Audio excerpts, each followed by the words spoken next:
तो जय हिंद, नमस्कार। मैं शिवम शर्मा आप सभी का एमपी एग्जाम मैथ में स्वागत करता हूं। आशा करता हूं आप सब लोग बहुत बढ़िया होंगे और आपकी जो पढ़ाई है वो बहुत अच्छी तरीके से चल रही होगी।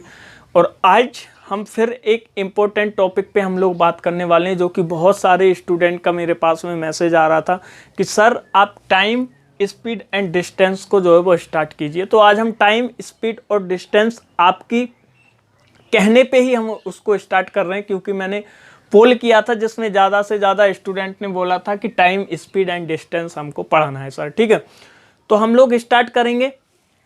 आज हम लोग पढ़ने वाले हैं time, speed and distance. Time का मतलब होता है समय। टाइम का मतलब होता है समय, जो कि कैसा भी हो गुजर जाता है। ठीक है, अच्छा हो बुरा हो गुजर जाता है। स्पीड की हम बात करें, चाल। स्पीड का मतलब होता है चाल। और डिस्टेंस की बात करें, डिस्टेंस का मतलब होता है दूरी। जो हमारे और आपके दिलों की जो बीच की दूरी है उसको बोला जाता है दूरी। ठीक है, तो टाइम, समय, चाल और दूरी के बारे में हम लोग आज बात करने वाले हैं। तो आप लोग पेन और कॉफ़ी उठा लीजिए, नोट करते जाना है, ऐसे नहीं बैठना है। ठीक है, समझना है और नोट करना है। तो आज हम बात करेंगे 3 कॉन्सेप्ट पे, जिस पे आज जो वीडियो होने वाली है वो कॉन्सेप्ट नंबर 1 पे होने वाली है। ये पार्ट 1 होगा टाइम, स्पीड, डिस्टेंस का। तो जिसमें हम बात करेंगे टाइम सेम, उस कॉन्सेप्ट पे हम बात करेंगे। तो इसके पहले हमको पता होना चाहिए कि स्पीड की डेफिनेशन क्या होगी।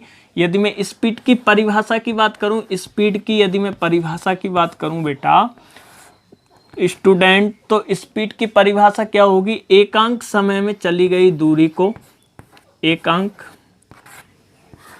समय में चली गई दूरी को क्या कहते हैं? स्पीड मतलब चाल,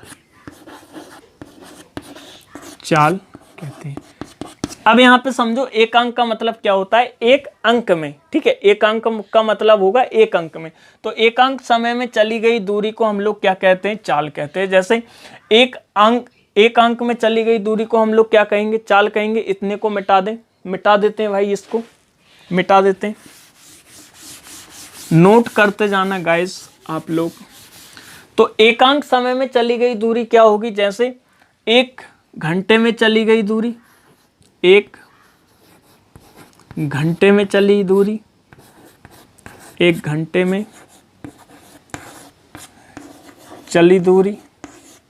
ठीक है, 1 मिनट में चली दूरी, 1 मिनट में चली दूरी,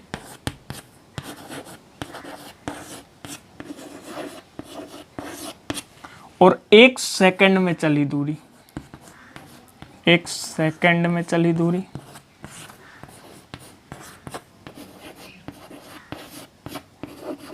1 सेकंड में चली दूरी। तो 1 घंटे में चली गई दूरी, क्योंकि एकांक समय में चली गई दूरी को हम क्या बोलते हैं? चाल कहते हैं। ठीक है, तो अब यहाँ पे आप लोग समझो बेटा, आप यहाँ पे समझो मैं क्या आपको समझाने का प्रयास कर रहा हूँ मेरे प्यारे स्टूडेंटों, कि 1 घंटे में चली गई दूरी, जैसे मैं बात करूं कि एक बंदा है वो 6 घंटे में 6 आवर्स में कितना चल रहा है? 300 किलोमीटर चल रहा है। ठीक है, 300 किलोमीटर 6 घंटे में 300 किलोमीटर चल रहा है। तो अब आप मुझे बताइए कि 1 घंटे में वो कितना चलेगा। तो मैं बात करूं बेटा 1 घंटे की, तो 300/6 करना पड़ेगा मुझे, और कट जाएगा ये कितनी बार? 6×5 = 30। तो 1 घंटे में वो जो दूरी तय करेगा वो करेगा 50 किलोमीटर की।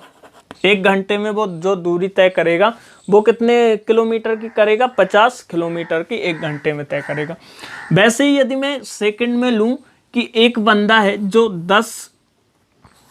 10 एक बंदा है, मान के चलते हैं एक बंदा है, वो 100 सेकंड में 500 मीटर की जो है वो दूरी तय करता है। 100 सेकंड में 500 मीटर की दूरी तय करता है, या 5000 मीटर कर लीजिए आप, 5000 मीटर की दूरी तय करता है। तो 1 सेकंड में वो बंदा 1 सेकंड में वो बंदा कितनी दूरी तय करेगा, तो मैं कर दूंगा 5000/100। तो 2 जीरो से 2 जीरो को हम मिटा देंगे, क्या बचेगा, तो 1 सेकंड में वो बंदा जो दूरी तय करेगा वो 50 मीटर की दूरी तय करेगा 1 सेकंड में। ठीक है, तो अब आपको पता है कि एक बार हमने क्या किया कि किलोमीटर हावर पर हावर में लिया और एक बार हमने लिया मीटर पर सेकंड में। ठीक है, तो इस बात को आप लोग समझे। तो अब हम आगे चलते हैं, इसको मिटा देते हैं, मिटा दे थोड़ा, इसको मिटा देते हैं भाई, नोट करते जाना आप लोग। ठीक है, आपकी गंदी आदत नहीं होना चाहिए कि आप लोग नोट ना करें, समझिए और उसके साथ साथ आप नोट भी करती जाइए। ठीक है, तो अब हम बात करते हैं यूनिट की। एक बार यूनिट हमारी क्या हो रही थी, अब भी हमने देखा, यदि मैं यूनिट की बात करूं, यूनिट का मतलब होता है इकाई की। यदि मैं इकाई की बात करूं तो एक बार हमारा क्या हो रहा था, किलोमीटर पर हावर हो रहा था, अब भी हमने देखा था किलोमीटर पर हावर हो रहा था, और एक बार हमारा हो रहा था मीटर पर सेकंड। ठीक है, मीटर पर सेकंड, ये 2 यूनिट आ रही थी, एक बार किलोमीटर पर हावर हो रहा था और दूसरी बार हो रहा था मीटर पर सेकंड। ठीक, तैयार है, मजा आ रहा है आप लोगों को, क्यों नहीं आएगा मजा। ठीक है, तो मैं यही बता रहा हूं कि 1 किलोमीटर पर हावर बराबर कितना हो जाएगा बेटा, 1 किलोमीटर पर हावर बराबर हो जाएगा 1000 मिनट, 1000 मीटर बटे 1000 मीटर बटे 1000 मीटर बटे 3600 सेकंड। मतलब एक हावर में कितने सेकंड होते हैं, 3600 सेकंड होते हैं, तो यहाँ पे हो जाएगा 3600 सेकंड।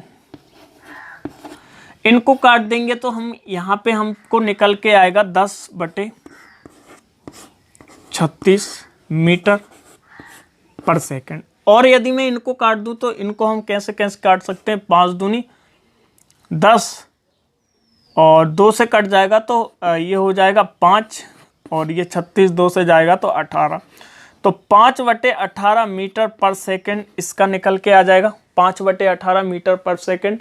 तो जब भी आपको पता होगा किसी भी हम चीज को किलोमीटर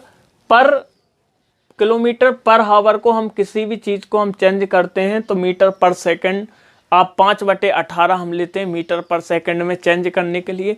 यदि मीटर पर सेकंड हमको दिया हुआ है तो हम लोग क्या करते हैं कि 18/5 किलोमीटर पर हावर ले लेते हैं। तो आपको ऐसे लेने की ज़रूरत नहीं है, मैं आपको बताऊंगा कि ना ही आपको ये सब चीज़ें लेने की ज़रूरत है ना ही कुछ। टाइम, स्पीड एंड डिस्टेंस में आप सिर्फ ट्रेन के क्वेश्चन को छोड़ के, ट्रेन के सवालों को छोड़ के आपको कहीं भी 5/18 या 18/5 लेने की ज़रूरत पड़ेगी। ठीक है, तैयार है, तो कॉन्सेप्ट 1 आप लोग डाल लीजिए, कॉन्सेप्ट नंबर 1 मिटा दें, इसको मिटा देते हैं दोस्त। तो आप डालिए कॉन्सेप्ट नंबर 1। कॉन्सेप्ट नंबर 1 क्या है, कॉन्सेप्ट नंबर 1। ठीक है, तो कॉन्सेप्ट नंबर 1 क्या है, कॉन्सेप्ट नंबर 1 है कि यदि टाइम सेम है, कॉन्सेप्ट नंबर 1 क्या है कि यदि टाइम सेम है। अच्छा, एक बात आप मुझे बताइए कि टाइम कौन सा सेम रहेगा, टाइम सेम कौन सा रहेगा, तो टाइम वही सेम रहेगा, मीटिंग टाइम ऑलवेज सेम। मतलब जो मिलन का समय होता है, मिलन का जो समय होता है वो सेम होता है। जैसे आप समझो इस बात को, जैसे मैं इंदौर से भोपाल चला, ठीक है, मैं इंदौर से भोपाल में आया और आप जबलपुर से भोपाल आए। ठीक है, आप जबलपुर से भोपाल आए तो हम एक ही टाइम पे चले, ठीक है, एक ही टाइम पे चले और हमारा जो मिलन हुआ वो एक ही टाइम पे हुआ, तो टाइम सेम हुआ कि नहीं, तो मीटिंग टाइम ऑलवेज सेम। तो जो मिलन का जो समय होगा, meeting time always same, meeting time always same. तो मिलन का जो समय होगा वो हमेशा एक ही होगा, ठीक है। मिलन का जो समय होगा, मीटिंग टाइम ऑलवेज सेम, मतलब मिलन का जो समय होगा वो हमेशा एक ही होगा, ठीक है। तो अब हम इस बात को और समझेंगे, एग्जाम्पल के थ्रू हम लोग इस बात को समझ लेते हैं, ठीक है। मिटा दें इसको, मिटा दें दोस्त, मिटा देते हैं। अब हमने कहा मीटिंग टाइम ऑलवेज सेम, मतलब यदि कोई जब टाइम सेम है तब आपको क्या होगा, जैसे एक बंदा ए है, ठीक है, एक बंदा ए है, ठीक है, वो और एक बंदा बी है, एक बंदा बी है, दोनों एक ही समय पे निकलते हैं, ठीक है, दोनों एक ही समय पे निकलते हैं, मतलब इनका जो टाइम है वो सेम है, एक ही समय पे इन्होंने जो है वो निकलना शुरू किया घर से, टाइम इनका सेम है, और इनके जो डिस्टेंस है वो, देखो कोई भी बंदा होगा, जैसे मैं भोपाल से इंदौर से भोपाल आया और जबलपुर से कोई बंदा भोपाल जाएगा, तो डिस्टेंस तो अलग अलग होगी, डिस्टेंस तो सेम नहीं होगी, तो डिस्टेंस अलग अलग होगी। तो यहाँ पे मैं इस बंदे की D1 कर दे रहा हूँ और S1 कर दे रहा हूँ, मतलब जिस बंदे की स्पीड ज़्यादा होगी, जिस बंदे की डिस्टेंस ज़्यादा होगी उसकी स्पीड भी ज़्यादा होगी, ठीक है, जिस बंदे की डिस्टेंस कम होगी उसकी स्पीड भी कम होगी, ठीक है। तो इसको हम कर देते हैं D2 और S2, ठीक है। इस बंदे ने, अब टाइम दोनों का सेम है, टाइम तो दोनों का सेम है कि नहीं, दोनों मान के चलते हैं दोनों यहाँ पे कहीं मिले, ए भी यहाँ पे मिला, बी भी यहाँ पे मिला, तो जब दोनों एक साथ चले तो इनका टाइम तो दोनों का सेम था, ठीक है, और मान के चलते हैं इसकी जो डिस्टेंस है वो D1 है और स्पीड S1 है, और इसकी जो डिस्टेंस है वो D2 है और स्पीड S2 है। तब मैं आपको क्या बताऊं, यदि मैं इनका रेशियो निकालूं तो यहाँ पे क्या हो जाएगा, अब मैं यदि इनका रेशियो निकालूं तो क्या हो जाएगा, यहाँ पे हो जाएगा D1, पहले यहाँ पे देख लो ये कितना हो जाएगा, D1 बराबर हो जाएगा S1 इंटू टी, मतलब स्पीड गुणा टाइम, ठीक है। और यदि मैं इसका निकालूं तो इसका हो जाएगा D2 बराबर S2 इंटू टी, हो जाएगा कि नहीं, मानते हो। यदि मैं यहाँ पे आपको बताऊं कि इनका यदि मैं रेशियो कर दूं तो रेशियो क्या हो जाएगा कि डिस्टेंस 1 अपॉन डिस्टेंस 2 का जो रेशियो होगा वो speed 1 into T upon speed 2 into T. तो अब आप देख रहे हैं कि टी से टी कट जा रहा है, ठीक है, टी से टी कट जा रहा है, तो अब यहाँ पे जो निकलेगा डिस्टेंस 1 बटे डिस्टेंस 2 का जो रेशियो निकलेगा वो S1 अपॉन में S2 निकलेगा। तो आप लोग जान चुके हैं कि जब भी यदि किसी का टाइम सेम रहेगा, टाइम सेम है, यदि जब टाइम सेम है तो डिस्टेंस का रेशियो स्पीड के रेशियो के इक्वल होगा, मतलब बराबर होगा। मैं क्या बता रहा हूँ, मैं बता रहा हूँ जब भी कभी टाइम सेम रहे, जब भी कभी टाइम सेम रहे तो जो स्पीड डिस्टेंस का रेशियो है वो स्पीड के रेशियो के बराबर होगा, ठीक है। तो इसको आप कैसे लिखोगे, मिटा दें इसको, आप नोट कर लीजिए, चाहो तो स्क्रीनशॉट ले सकते हो, मिटा देते हैं जब तक इसको, ठीक है, मिटा देते हैं दोस्त। अब यहाँ पे आप इसको लिख लो, मैं क्या बता रहा हूँ इसको आप लोग लिख लो कि यदि टाइम सेम है, यदि टाइम सेम है, टाइम सेम है तो डिस्टेंस मतलब दूरी का, तो डिस्टेंस मतलब दूरी का अनुपात,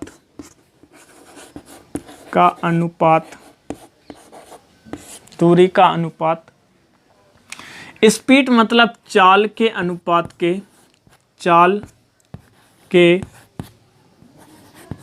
अनुपात के बराबर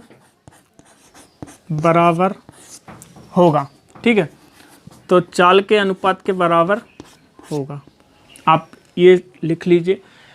तो जब भी कभी आपको ऐसा लगे कि टाइम सेम है, जब भी किसी क्वेश्चन में टाइम सेम है तो जो स्पीड का जो डिस्टेंस का रेशियो होगा वो स्पीड के रेशियो के इक्वल होगा, मतलब बराबर होगा। इस पे हम एक क्वेश्चन देख लेते हैं जो आया हुआ क्वेश्चन है, ठीक है।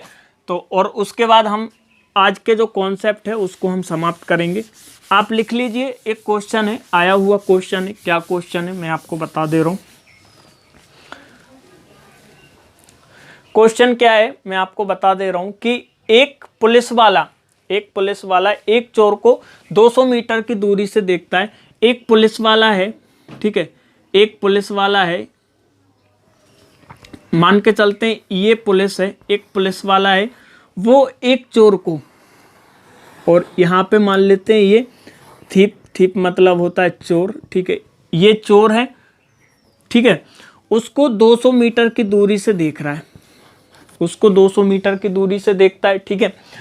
एक पुलिस वाला एक चोर को 200 मीटर की दूरी से जो है वो देखता है, ठीक है। उसके बाद क्या है, और उसका जो पीछा है वो करना शुरू कर देता है, पीछा करना शुरू कर देता है। तो मान लेते हैं कि पुलिस वाला यहाँ पे जो है वो उसको पकड़ लेता है, ठीक है, यहाँ पे जो है वो उसको पकड़ लेता है पुलिस वाला, ठीक है, पुलिस वाला जो है उसको पकड़ लेता है। तो क्या है, तो पुलिस वाले की चाल 12 किलोमीटर पर आवर है, पुलिस वाले की जो चाल है वो 12 किलोमीटर पर आवर है, ठीक है, 12 किलोमीटर पर आवर है, तथा चोर की जो चाल है वो 10 किलोमीटर पर आवर है, ठीक है, चोर की जो चाल है वो 10 किलोमीटर पर आवर है। एक बात आप मुझे बताओ, यहाँ से आप लोग एक बात जान चुके होंगे कि जिस बंदे की चाल ज़्यादा होगी, मतलब स्पीड ज़्यादा होगी, तो वो डिस्टेंस कम तय करेगा, ठीक है, जिसकी ज़्यादा स्पीड होगी वो कम टाइम में पहुंच जाएगा उसके पास, ठीक है। तो यहाँ पे पुलिस की जो है वो चाल ज़्यादा है, तो वो पुलिस के जो थीप है, जो चोर है, उसके पास पहुंच जाता है, ठीक है, तभी तो पहुंच पाएगा, तभी पकड़ पाएगा जब पुलिस की स्पीड ज़्यादा होगी। तो उसके बाद क्या है कि पकड़े जाने से पहले चोर कितनी दूरी दौड़ चुका था। यहाँ पे पकड़े जाने से पहले जो चोर है वो कितनी दूरी दौड़ चुका था, ये आपको बताना है, ठीक है। तो मान लेते हैं भाई साहब, यहाँ पे देखो कि मैंने क्या बताया कि अब यहाँ पे पुलिस भी उसी टाइम पे दौड़ी थी और थीप भी उसी टाइम पे दौड़ा था, तो दोनों का टाइम तो सेम था, दोनों का टाइम तो सेम था। तो मैंने क्या बताया, टाइम, यदि टाइम सेम है तो डिस्टेंस बाय पुलिस बटे डिस्टेंस बाय थीप बराबर होगा स्पीड बाय पुलिस बटे स्पीड बाय थीप के, होगा कि नहीं। टाइम सेम है, दोनों एक ही टाइम पे दौड़े थे, तो टाइम सेम होगा तो डिस्टेंस बाय पुलिस बटे डिस्टेंस बाय थीप बराबर होगा speed bye police upon speed bye thief के। तो क्या हो जाएगा यहाँ पे, डिस्टेंस बाय पुलिस की यदि मैं बात करूँ तो पुलिस की यदि मैं बात करूँ स्पीड की, तो कितनी है, 12 किलोमीटर पर आवर है, ठीक है, 12 किलोमीटर पर आवर है। यदि मैं इसकी बात करूँ तो इसकी जो है 10 किलोमीटर पर आवर है, 10 किलोमीटर पर आवर इसकी स्पीड है। तो आप देख रहे हैं कि किलोमीटर से किलोमीटर कट जा रहा है, ठीक है, किलोमीटर से किलोमीटर कट जा रहा है, ये पूरा यूनिट से यूनिट कट गया। अब क्या बचा यहाँ पे, 12/10 बचा। तो आप एक बात बताइए, आप मुझे एक बात बताइए कि ये किससे कितना ज़्यादा है पुलिस, तो इससे ये 2 ज़्यादा है, कितना ज़्यादा है, 2 ज़्यादा है। और सवाल में 2 की जो वैल्यू दी गई है वो कितनी दी गई है, 200 दी गई है। तो यहाँ पे कुछ नहीं करना, आपको 2 0 चिपका दीजिए, ऊपर भी 2 0 चिपका दीजिए और नीचे भी 2 0 चिपका दीजिए, ठीक है।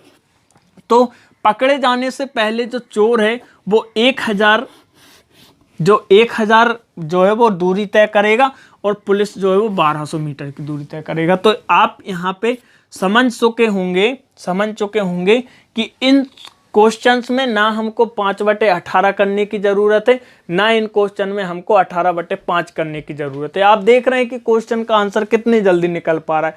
सिर्फ डिस्टेंस का जो रेशियो है वो स्पीड की रेशियो के बराबर होगा, यदि टाइम सेम रहेगा तो वहाँ से हम इसका जो है वो आंसर निकाल सकते हैं, ठीक है। तो आशा करते हैं इस बात को आप लोग समझ पाए होंगे। चैनल पे नए हैं तो चैनल को सब्सक्राइब करें, वीडियो को ज़्यादा से ज़्यादा अपने दोस्तों के साथ शेयर करें। फिर मिलेंगे एक अगली वीडियो में, फिर से कल आप फिर एक नया कॉन्सेप्ट समझेंगे, वो कि जो कि स्पीड पे होगा, और उसके बाद हम फिर मिलेंगे। जब तक के लिए आप पढ़ते रहिए और मुस्कुराते रहिए, हंसते रहिए। फिर मिलेंगे हम अगली वीडियो में। बाय बाय, टेक केयर, आप अपना ध्यान रखिए, बाय।